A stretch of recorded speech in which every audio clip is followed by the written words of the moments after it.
అసలు భగవంతుని యొక్క స్వరూపమేమి అన్నదానికి వేదం ఏం చెప్పిందంటే ఆయన సర్వభూతాధివాస సర్వభూతేషు గూఢ, పైకి కనపడకుండా లోపల సమస్త భూతముల యందు సమస్త ప్రాణుల యందు కాంతి పుంజమై ఉంటుంటాడు.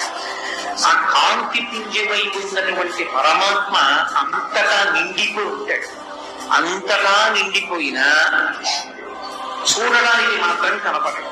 ఎలా కనపడకుండా ఉంటాడు అంటే పాలలోని నెయ్యి వలె. నెయ్యి ఎక్కడ ఉంటుంది? పాలలోనే ఉంటుంది. పాలలోంచే బయటకు వస్తుంది నెయ్యి. కానీ నేను పాలు మీకు ఇచ్చి ఏది నెయ్యి తీయండి అన్నాను అనుకోండి, ఇదిగోనండి నెయ్యిని మీరు తీయగలరా? తీయలేరు. పాలలో ఉన్నటువంటి నెయ్యి పైకి రావాలంటే కొంత ప్రక్రియ అవసరం. ఆ పాలని కాచాలి, వాటిని తోడు పెట్టాలి.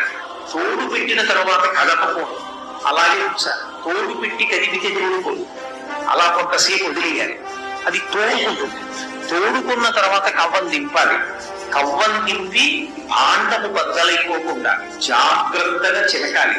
ఇప్పుడు వెన్న పైకి తేలుతుంది. తేలిన వెన్నని చేతితో తీసి పాత్రలో వెయ్యాలి. దాన్ని అగ్నిహోత్రం మీద సంస్కరించాలి. అంటే దాన్ని బాగా కాచాలి. అందులో నుంచి నెయ్యి వస్తుంది. ఇప్పుడు నెయ్యి ఎక్కడ ఉన్నది? పాలలో ఉన్నది. పాలలో ఉన్న నెయ్యి నెయ్యిగా పైకి రావాలంటే కొంత పద్ధతి అవసరం అవుతుంది. అలాగే ఇందులోనే ఉన్నటువంటి ఆత్మని తెలుసుకోవాలి అంటే అంతటా ఉన్నది ఆత్మేనండి. జగత్తంతా జగన్నాథుడే, విశ్వమంతా విశ్వనాథుడే అంటే సరిపోదు. విశ్వమంతున్న విశ్వనాథుణ్ణి, జగత్తుగా ఉన్న జగన్నాథుణ్ణి తెలుసుకోవడానికి కొంత సాధన అవసరం అవుతుంది. అక్కడ శాస్త్రము, గురువు, తపస్సు, ధ్యానము ఇలాంటివి అవసరం అవుతాయి.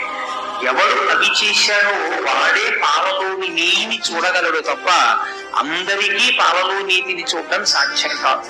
పాలలోనే నెయ్యి ఉన్నా ఇదిగోనండి నెయ్యిని పాలలోంచి చూపించడం సాధ్యం కాదు. కానీ నెయ్యి అంటూ వస్తే పాలలోంచే రావాలి. పాలలోంచి నీతిని తేవడానికి ఒక ప్రక్రియ ఎలా అవసరమో భగవంతుణ్ణి మాంసనేత్రంతో చూడాలన్నా, లోపలికి వెళ్ళి ఆత్మగా అనుభవాన్ని పొందాలన్నా రెండిటికీ కూడా సాధన అవసరం.